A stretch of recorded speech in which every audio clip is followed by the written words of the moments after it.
Horizon Jazz Home Studio Reaction. This is Afghan National Plotted Election Day Attack featuring habitual line crosser. Unsubscribe clips. Yes, I watched a video about this, about the Patriot system.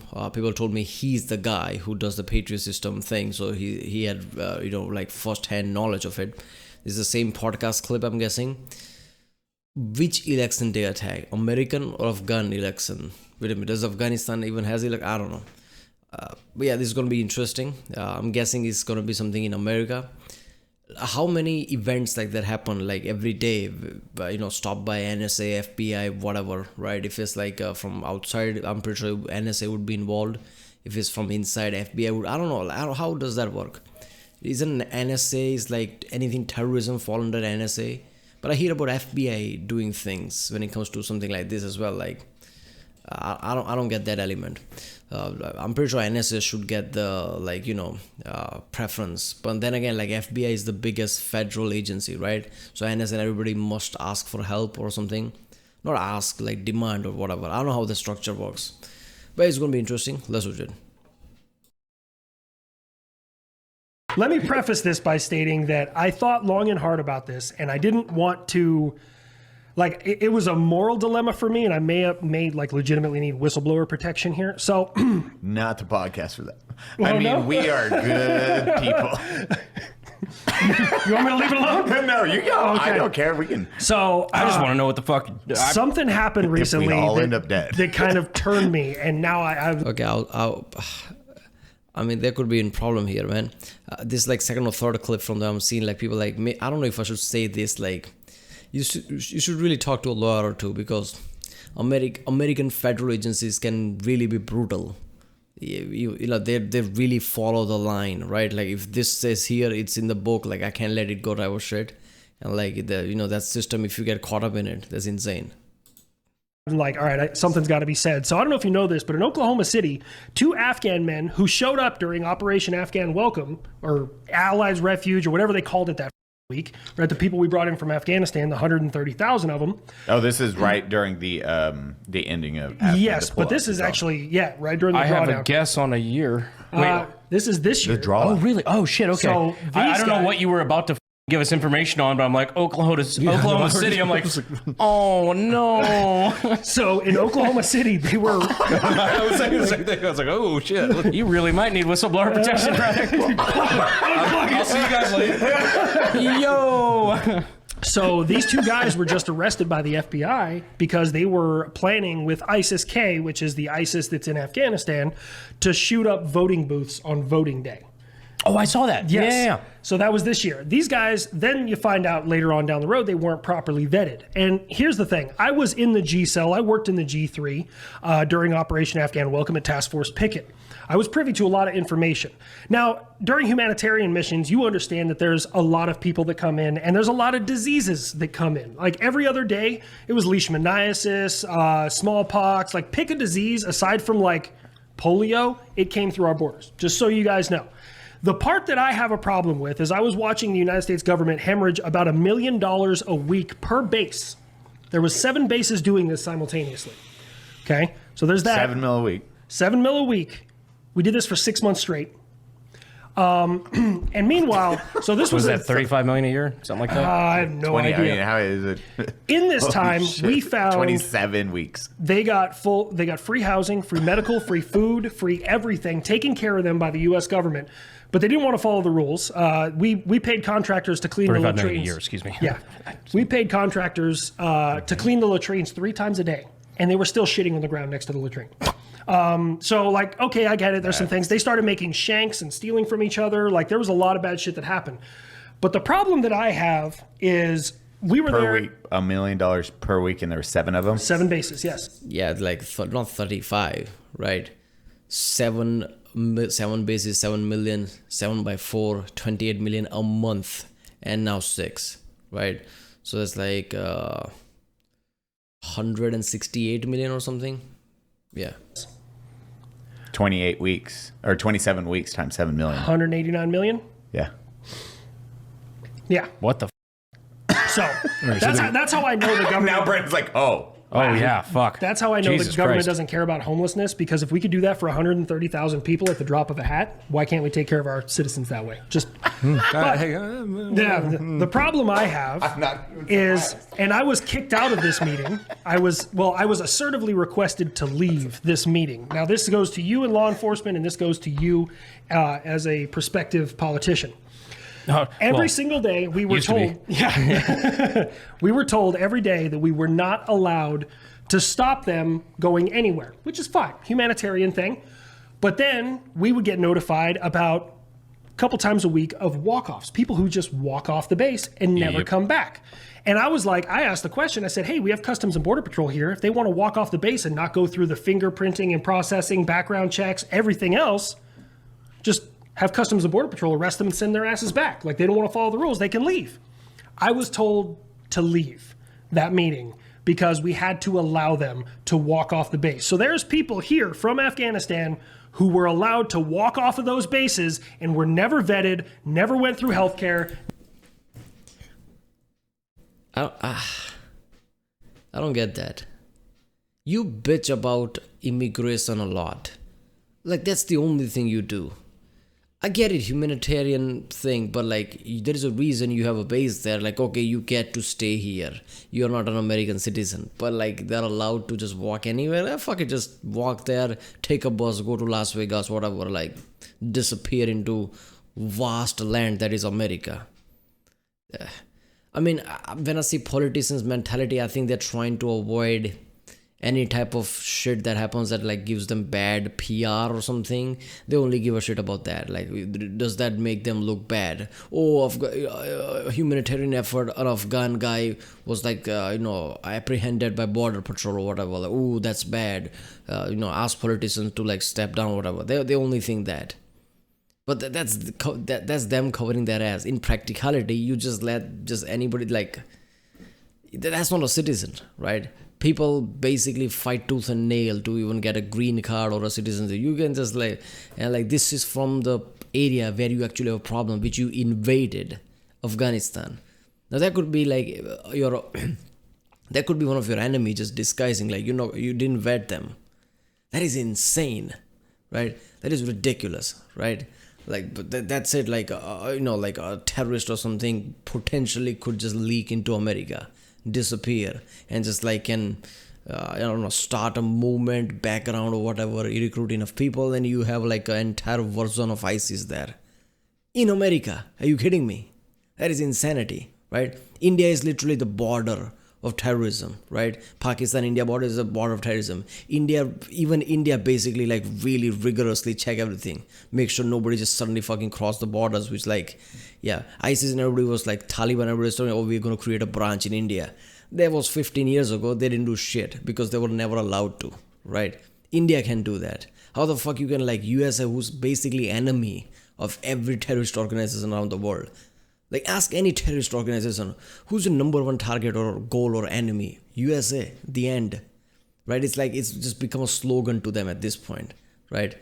Death to certain whatever, right? And you can just let them, like, I'm not saying like they are that, but there's a potential there that one of them could be literally pretending to be just like a, part of humanitarian thing. Like, okay, oh, I need asylum. Never did anything. There's not many, but there are here. It would be just let them on and off with no. Like, no, they would let them like leave, like completely leave and never come back. I have a story that's associated with that, actually. Oh, really? Just something that I've heard from, and I didn't know the context until just now when you told me. Was friends that I have that active duty that were told that basically like, hey, these guys are your responsibility. You got to like just basically put up with them for a while. Like, you have these 20 dudes you got to watch and whatnot. And they were asking him like, can we go to Walmart? He's like, no. He's like, but we need cell phone. It's like, the fuck you do? Like, and basically just telling him like, no, sit down. Like, I'm not taking you to Walmart. Like, I don't even like you here. That was. And this is while you were over there. This is while I was in Virginia at All of them. If you are like Afghan national, what currency you're going to use into Walmart? Whose money? Like, if you probably have Afghan currency, you don't have dollars. What you going to use at the Walmart? Task Force Picket. Yeah, and then here. hearing everything. I was like, hey, watching it this all to come in. this. Yeah, watching it all come in. And I was just like, I bit my tongue. And hats off to the 26 MEU, the Marine Expeditionary Unit, the 26 MEU, because those guys showed up and they were, I don't know if MEU has ever done a humanitarian mission, but like I was in the G cell and they're like, yo, Sergeant, you need to go down there and tell the Marines to stop drawing ammo. We're like, they're drawing ammo. They had like convoys lined up. They're like, we need 50 cal, we need 5.56, 7.62. And I was like, guys, this is humanitarian. They're like, so we can't have bullets? So less 50 cal. Got it. Less 50 cal. More 240. All right, we'll settle with 7.62. Right, we don't need 50 cal. But what is a bit of 20 millimeters? Right, that's just like a few of them, like 100 of them. Like that's fine. They just got to make this humanitarian. Got it. Yeah, the Marines, and then it was just. Don't get me wrong. There was absolutely good people who came through our borders. There was absolutely people who wanted to go through the processing, become an American citizen, do everything the right way, and get an opportunity here. So I would never want to. Which we love, that. and that's the thing. It's like everyone is on board for that thing because there was a lot of people that got fucked over that did help a lot of individuals overseas. There was a lot of dudes. They risked their lives and their families' lives. Yeah, for to help us, and then they still got fucked over in the long run. Like, yeah, man. And when people talk about this topic, people always just takes the wrong element from it. Like, oh, you mean this? Like, you mean all of them are like this? Basically, that's CNN level shit, right? Don Lemon, whatever his name is, that level shit. That's not how it works, man. People realize like there are way too many good people. There were people who were literally like telling American soldiers like this is don't go here. There's IED here. There's a mine here. Literally helping them, and they didn't even get to like come to US. Right? There was a whole like John Oliver made a whole show about that. Right, like they were literally under threat, but they couldn't even come home and shit like that. They're really good people. But the point here is, even if one is bad out of 100, that one can basically do another 9/11 potentially, and you have to worry about that. So it's not like okay, like treat everyone. Like it's not about treating bad. It's like making sure security is there. You can't just just walk off the base. You didn't vet them. You didn't give them like a green card, whatever, like citizenship, whatever. Like, oh, by the way, this is like 1800s. Who cares? Like you came here from a ship. Just walk off anywhere and make a name for yourself. That's not how it works. This is 21st century. Are you kidding me? Right? And he's talking about that like, like election day attack thing. This year, that fucking insane. I didn't even know, but like how the fuck, I don't know, but how is this not a big news? I guess Trump was such a polarizing things this year, like getting shot over and over again. Like I think the news was dominated by that rather than dominated by this, but this is insane. Who's a boy that got the Terp? Yeah, there was a couple of Terps that like, and then the one dude that just saved Sniper guy. Chris Kyle? No. Jake Gyllenhaal? Not Jake Gyllenhaal. He was played by Oh man. yeah, the other movie. you're talking about Lone Survivor. Lone Survivor. Yeah, Yeah, Marcus Luttrell. Mark Yeah. Luttrell. Yeah, Mark. Oh my God, why the fuck Mark? I forgot. I don't know why I I would forgot love to his meet that name. man. I was like, are you Dude, I talking know about Mark. the Guy Ritchie movie? Like, No, Mark. But that's like that whole thing with that dude that found him and went through that entire process and how much trouble it took. What's interesting is I saw that movie after Afghanistan. Great movie, by the way. Highly recommend it. Wonderful movie. I'll never watch it again. I was like pouring sweat, like leaving the movie theater, and it's fucked up as I could understand. Yo, what is the lone what? That's a good movie. Yeah? I think I need to watch that. The Afghans, because they were actually speaking Pashto in the movie, and that is the only instance of Pashtunwali I have ever seen. And Pashtunwali is pretty much like a Pashtun saying, "I will protect you no matter what." And what he did for Marcus Luttrell is an example of Pashtunwali. I've never seen it in any other example. That's the only example I've ever seen. And them actually following Yeah, through. them actually following through with Pashtunwali. Sorry, little cultural thing, but yeah. no, that's really interesting. Yeah, Islamic culture has a lot of like strong elements like that, right? Certain pride-related things where they just basically follow through their word regardless of what, right? In India, like there's a lot of Muslim people here, and like one of the things they're known for is like this kind of like a, a bit of stoicness and I'm struggling finding words, basically somebody, if he gives you your word, like you can rely on them type of shit, right? So Islam has that kind of element, right? A lot of like, I don't care about my life, I've given you my word, it's part of my culture, I'm gonna protect you type of thing. Right? Yeah. Huh. That's just wild. Your side story with Marcus Luttrell. Who were we talking to? We're Marcus, or who's Marcus's brother? Morgan. Morgan Yeah, Luttrell Morgan, got yeah. on a plane with a guy. Yeah. And the I guy told- was. yeah. Oh yeah. Were you talking about that? What? Oh, A God. guy didn't realize he was talking to Morgan, Marcus's twin brother, and was claiming to be Marcus Luttrell. What? Yeah, oh, you didn't hear this? No. Oh what my the fuck? God. To be a fly on the wall, bro. And the guy was like, oh, And by the way, Morgan Morris- Luttrell is not a fucking nobody either. No. And Also, he was looks like- just like him. Yeah, he's like identical twin, and this dude's I like, thought this was Marcus Luttrell. Oh, He's fuck gotta off. have- he's gotta have